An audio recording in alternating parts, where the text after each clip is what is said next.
اللهم كن لإخواننا المستضعفين في غزة.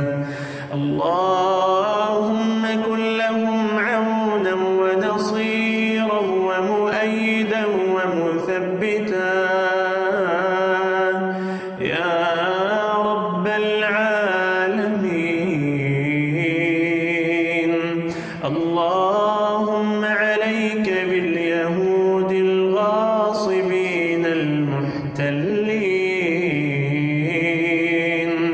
اللهم أرنا فيهم عجائب قدرتك.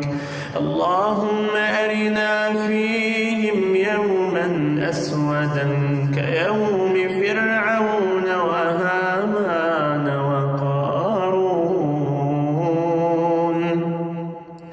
اللهم انتقم من اليهود الغاصبين المحتلين.